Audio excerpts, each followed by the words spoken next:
So, welcome to 22nd Century Management with Ken. If you're new to the podcast, every week at 2 o'clock on Tuesdays, and that's Eastern Time, I'm here live with a fascinating guest. Today I have with me Joel Schwartzberg. And Joel is a leadership communications coach whose clients include American Express, Blue Cross, Blue Shield, State Farm Insurance, the Brennan Center for Justice, and Comedy Central. So, Joel, tell us a little more about who you are and what you do. Sure. Thanks, Ken. And I wish I could be on the beach like you are. A little jealous in the off season. I'm happy to be here. I've been teaching public speaking skills for a little over 16 years now. And that comes from my experience as a competitive public speaker, actually in middle school and high school and college, and basically took all the things I learned from competition and I put them into a business context. You're interviewing for a job, you're getting a performance review, you're communicating up, you're communicating down, you're going to conferences. And an interesting thing happened about 3 years into my public speaking training, which was I was training people to be convincing speakers. They were gesturing well, they were using volume, they were pausing, they were positioning themselves right. But when I asked them for their point, what point are you trying to make? They would give me things that were not a point. And Ken, this is fatal because without a point, you are rendered pointless. So I really turned the nature of my training to what is a point? How do you know if you have one or not? And then how to champion and sharpen that point. And that culminated in a book I wrote in 2017 called Get to the Point, which is kind of a short manual that has some of the exercises and tactics that I talk about. In the meantime, I've actually take a day job at a major United States nonprofit where I oversee executive communications. The beauty of that is I get to try out things in the real space with CEOs and leaders, see what's effective, what's not effective. And that culminated in a book I wrote this year called The Language of Leadership, which is about applying those techniques toward leaders, what they can do two big things: engage and inspire. To me, those are the two things that I think leaders need to do. And that brings us here today. Okay, well, very nice. And it's really interesting because you're talking about what is the point. And I have sat in auditoriums and listened to speakers drone on for an hour. Mm-hmm. And you walk out and say, what did he say and why? Right. Because he didn't get to the point. And it reminded me, and I'm dating myself, but I am an old man. There was an album by a guy named Harry Nilsson. Mm-hmm. And the title of the album was The Point. And in that album, there was a song called The Point. And in that song, he said, a point in every direction is the same as no point at all. Right. And I love that line because... Yeah, that's a good one. I'm going to write that down. Actually, I liked it. It was kind of a quirky little album, but there was a video that went with it. It was pretty interesting. Yeah. This is what, when I talk about a point and I say people don't know what their point is, they're substituting something else for that point. It's not just there's a vacuum there, but they confuse a point for a topic, a theme, a category, a catchphrase, lots of things that aren't points. They're just words and thoughts. A point is a proposal, a one-directional, if we can borrow from Nilsson there, one-directional, one idea that you want your audience to take away. Not something you're just throwing out there. Yeah, and I love that because I like the fact that you need to have one idea. If you have more than one idea, then you may have two presentations. Right. And you're not considering your audience because your audience needs about 3 times more time to receive your point than you need to say it. Think of yourself as a speaker. You know it. You've been thinking about it. You prepared it. You're an expert in it. Now think of your audience. They need to hear it, listen to it. Is this relevant? Does this make sense? How can I apply this to my work? Should I tweet this? Should I write it down? Meanwhile, you're 6 sentences down the road.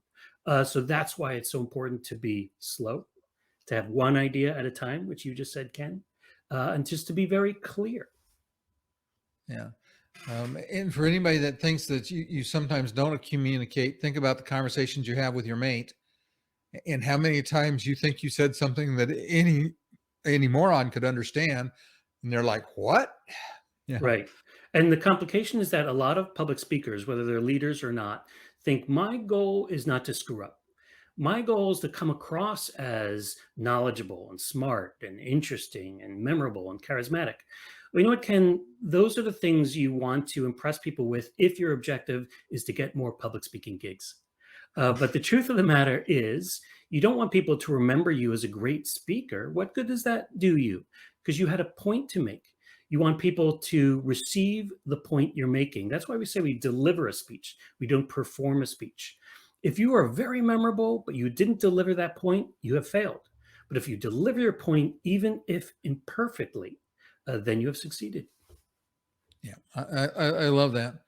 So I guess the question is what is it you do to make sure that you identify the point? Right. I wanted a very easy exercise that people could use to really have a green light, red light situation, a litmus test. I plop in what I think is my point on one end, I get a green light or red light on the other end. And it's called the I believe that test. It's very simple. Even students can use it. And it goes like this. You take what you think is your point. Usually it should be one sentence. The point you want the people in your audience, your team, your employees to take away. And you put the words I believe that in front of it. And you ask only one real question. Is this now a complete sentence? If it is, something that would impress your fifth grade language arts teacher as a complete sentence, not a fragment or a run-on. If it is, you're on your way to making a strong and smart and sharp point. If it is not a complete sentence, you need to reimagine it. So let me give you an example. Let's say podcasting. I believe that podcasting is not a complete sentence. So podcasting is not your point. I believe that the importance of podcasting, still not a complete sentence. So the importance of podcasting is not a point. You're not saying what's important about it.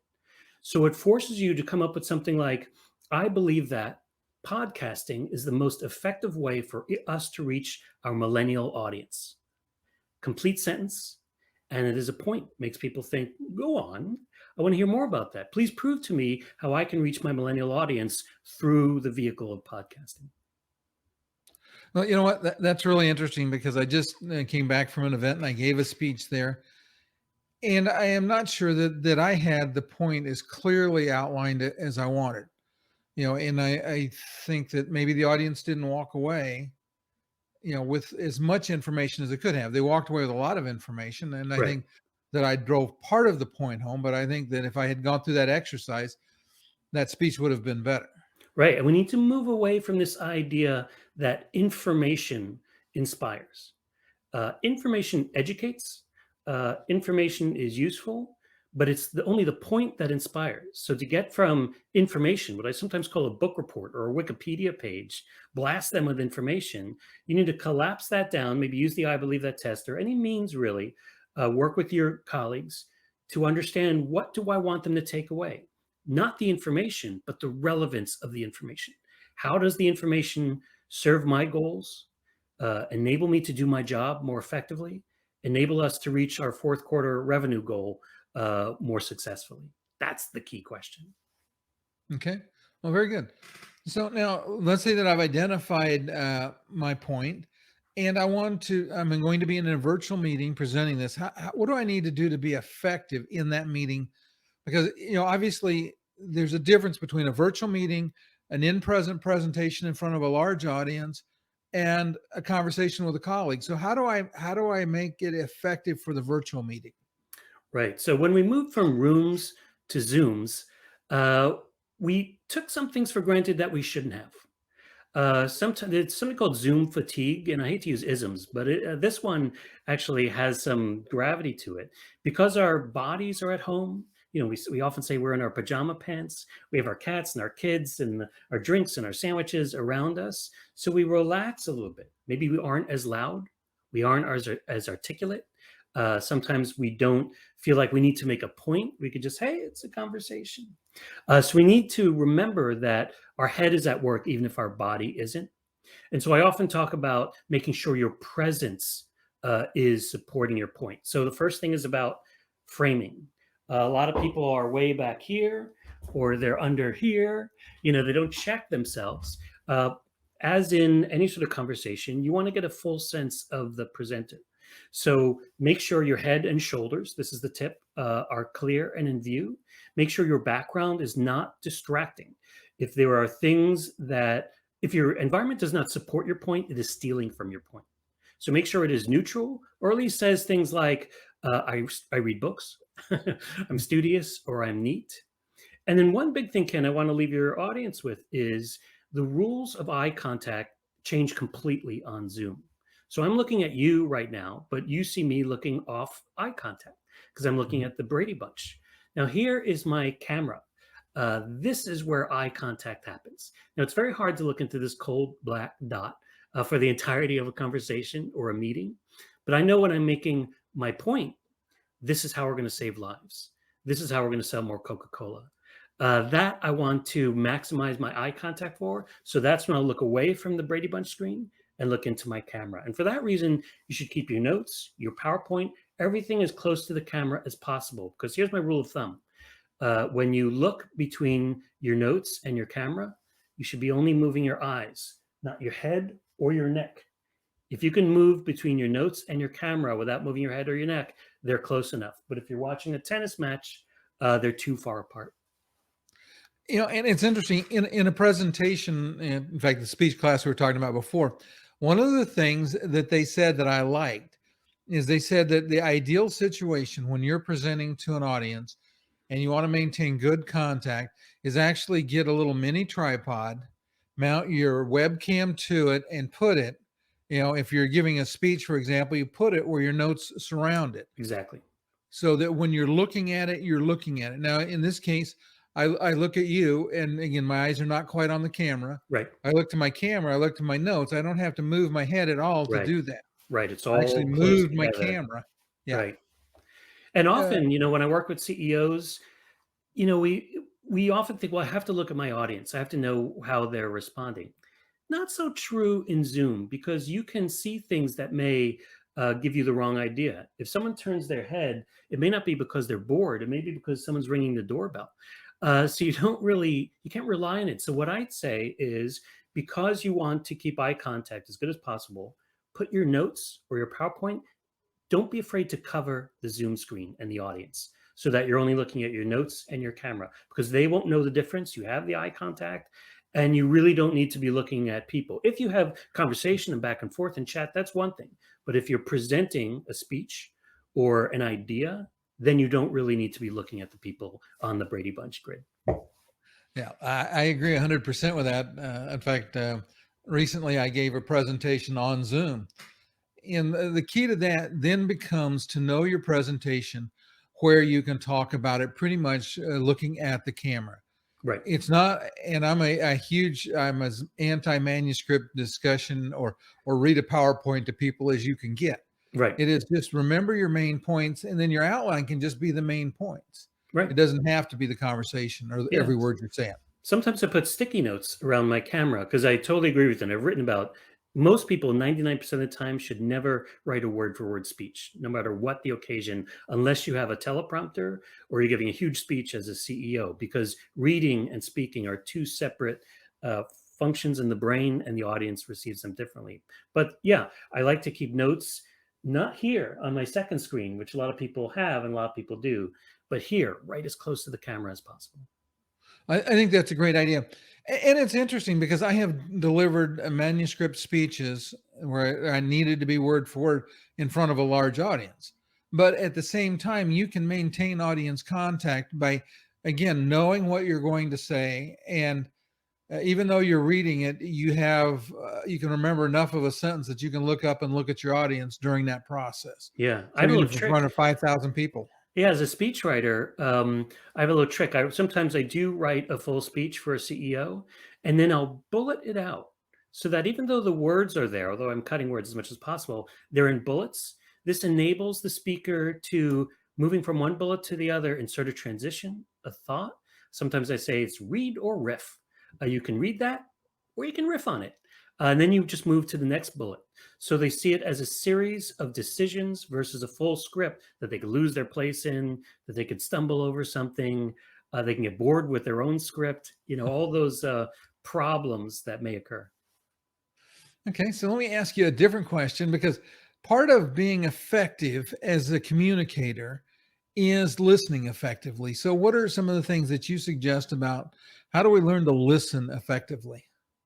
Right. So Yeah, and I talk about listening in the language of leadership because your audience, your people, your staff, your employees, they want to know you care. And how do they know you care? Not by saying, I care. They'll know you care mostly because you listen. Now, how do you listen effectively? Well, some of the tips are obvious. Don't multitask.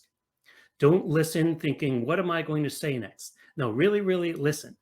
Turn off your email. Make sure you have attention. Give eye contact. Now, two things that we don't hear that often. One is to nod.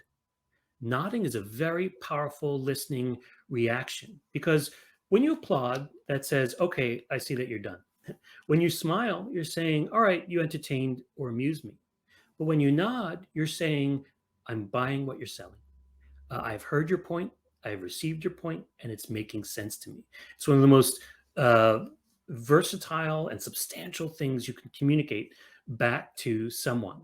And then the second tip is about mirroring. You mentioned when you have a partner. This comes from the partner world often, where you reflect something back to someone. So they say, I want to know what we're doing about our fourth quarter goals. And before you answer, you may say, all right, let me understand your question correctly.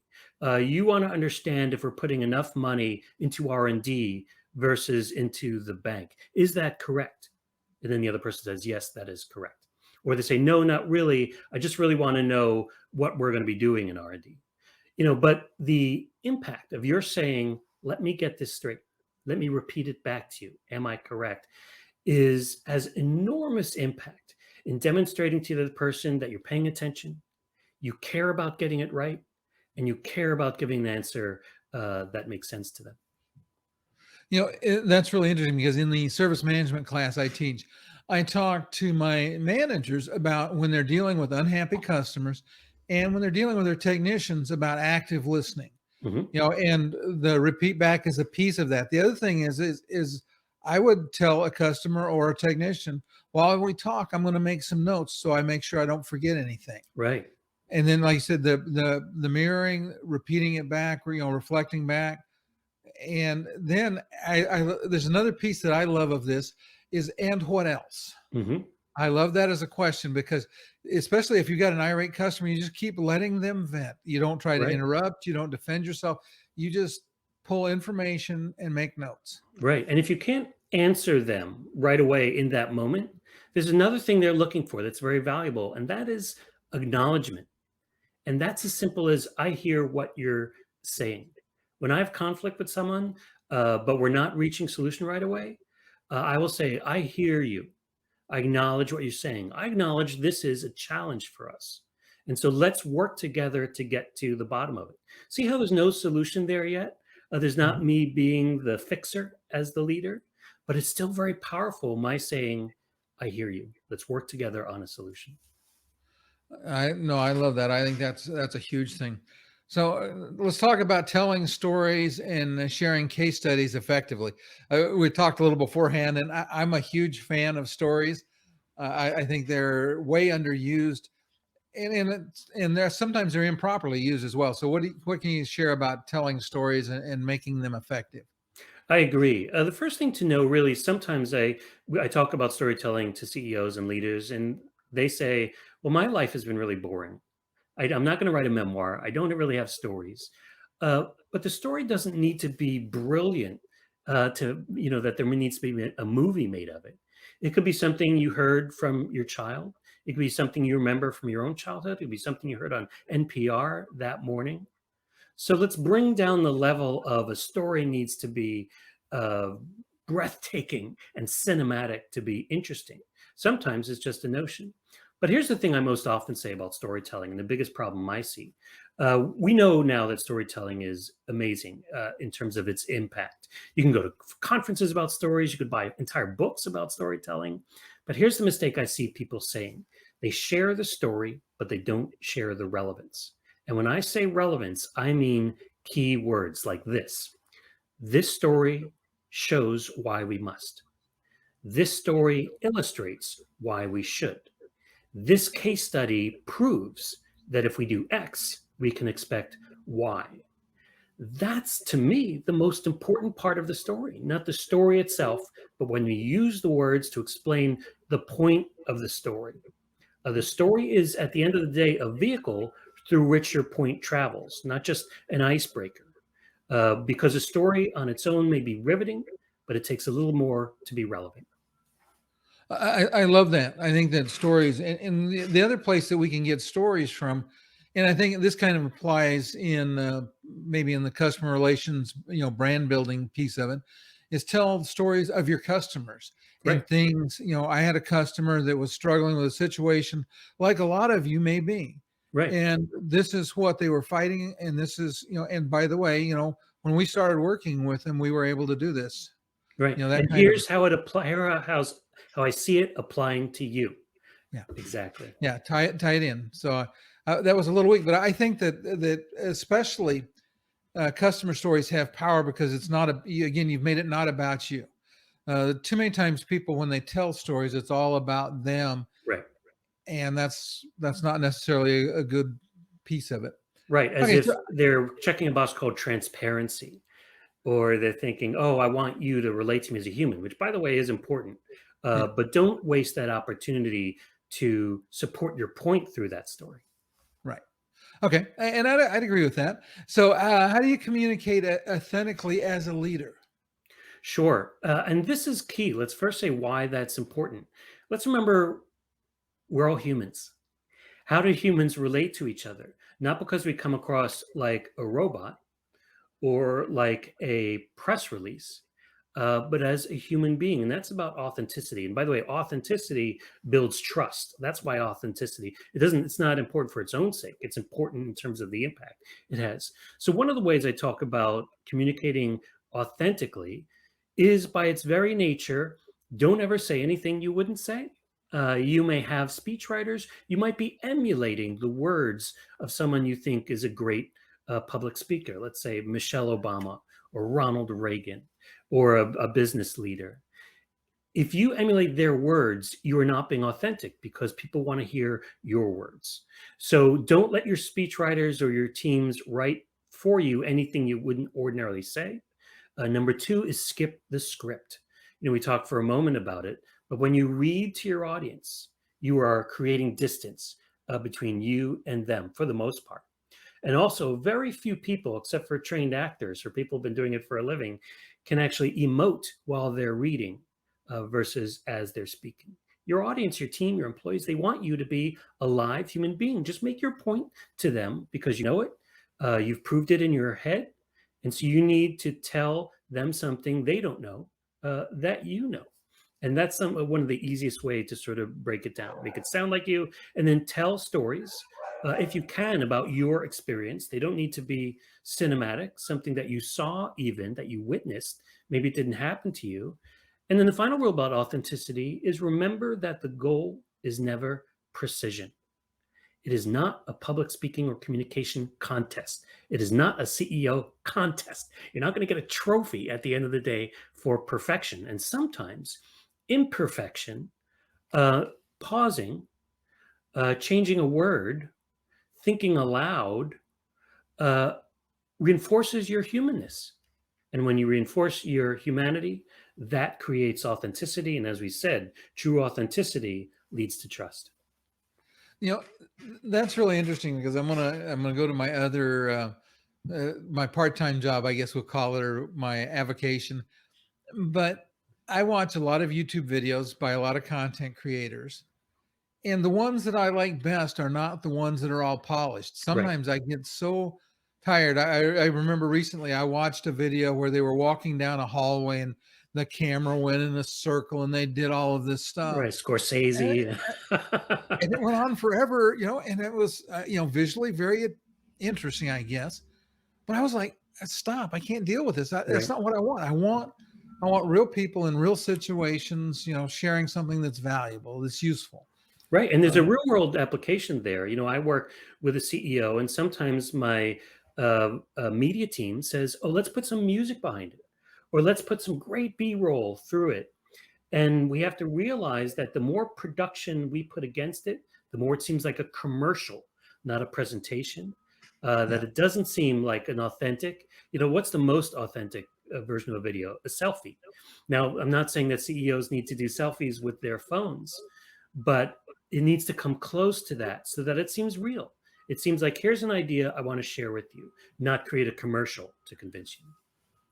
Well, it's really interesting because one of the people I follow on, well, actually, a couple of people I follow on LinkedIn are really big about selfie videos. It's one gentleman, and he may be listening, Earl Everson, but he picks up his camera and he goes live on LinkedIn and he talks about stuff. Yeah. No script. It's no production quality to it. He's just live on LinkedIn talking about it. I don't know if you know Rick Lambert, but he teaches communication. And one of the things he's talking to salespeople about is building your brand. He says, just go live, take a selfie, get up and do a selfie video, talk to the people in your audience, the people you care about reaching, and just talk to them. Right. This is why TED Talks are so impactful and so successful, because it is a very minimalist set. Yeah, sometimes you have a beautiful PowerPoint, but really the focus is one person sharing ideas in a way that at least seems like they're coming up with them on the spot. And that is much better than, imagine TED is a bunch of super produced video commercials. It would not succeed because we get that from television. What we want to see is people making effective points that can enable us to, we use the word impact, but let's break that down. What is impact when you give a presentation? You want people to think differently, to think anew, or to take an action as a result of your communication. And the best presentations do that through simplicity, not through production. Yeah. I think that is so true. And just one thing I'll throw out my biggest pet peeve. Please. Is I absolutely hate people that read PowerPoints.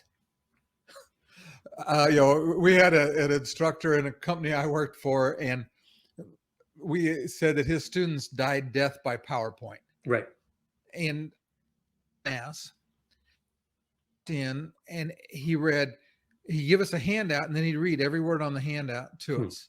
Right. And give us a test. He'd read every question and every answer. He put a PowerPoint up. He read his slides basically word for word. Right. And I was about 10 minutes into the class. One of my coworkers was sitting next to me. I passed him in a note, said, "Kill me now, please." Right. Because again, the audience doesn't want to be read to. And by the way, so what can we, I don't believe that PowerPoints are awful inherently. For one thing, I'm a visual learner. So actually when I see it, it reinforces what the speaker is saying to me audibly. So it actually helps me. But how do we create PowerPoints to help avoid that reading? Well, look at the words on the PowerPoint. The fewer words, the more likely you're going to not read them. Never use complete sentences. If you need to put in a period, it's a complete sentence. So write it in such a way that it forces those words to trigger you, not script you, so that you can't read a PowerPoint slide. There's only a few words there. You actually have to let that prompt you and then turn back to your audience and make your point. And that's exactly what I do. My PowerPoints are my outline. Right, exactly. It would be the best way to describe them. They are not, and it's interesting that if you practice your what you're talking about, and if you're passionate about it and you believe in it, what I find myself a lot of times doing is I'll be 3 or 4 bullets ahead of my PowerPoint. Yeah. Every once in a while, I'll stop and click. Okay, let me catch it up here. Because I know what I'm talking about. I believe in it. It's like I taught class this morning. And we were talking about ways that they could build additional revenue in the service department. And I went on for about 30 minutes, and I realized I hadn't clicked my PowerPoint presentation. It was a Zoom meeting, but I hadn't moved my PowerPoint presentation at all. I hadn't brought up any of the bullet points. So then I had to click and catch up. But it's those things that matter to you, that you understand and are the things that you should be speaking about, because if you have to read it, you don't know it well enough, I think, to be up there in front of people presenting. Yeah. And when it's a virtual meeting, I encourage people to use speaker mode. So the speaker is there full size, at least right next to the PowerPoint. Because remember, the speaker is Batman. The PowerPoint is Robin, or maybe actually even the butler, even less than Robin. Yeah. So remember, it's coming from you. The visuals are just reinforcing the points you're making yourself. Yeah, I agree so much. Joel, it has been a lot of fun. We've used up a half hour here. So I do think it's probably time we should say goodbye to the audience. But you did say, give me the name of your book again. Sure. The first book is called Get to the Point, and the second book is called The Language of Leadership: How to Engage and Inspire Your Team. Okay. And so what everybody will find, whether you're watching this on YouTube on the replay, or you're watching it live today, or if you're watching it on LinkedIn or on the replay, is very shortly in the notes, I will have all of Joel's contact information and a link to his book so that you can find it. I would encourage everybody to be back next week. I've got another topic that I forgot. I should have brought up a slide and I didn't, but that's all right. I have another great speaker that will be here. It'll be a lot of fun. I invite everybody back, and do me a favor. If you're watching on LinkedIn and you haven't followed 22nd Century Management, please do so. Trying to get some status built up with LinkedIn so I can do a few more things that I can't right now. If you're watching on YouTube, obviously I'd love subscriptions. And if you hit like, it lets YouTube know they can share it with somebody else. And we'll see everybody next week. Thank you, Ken, and thanks to your audience.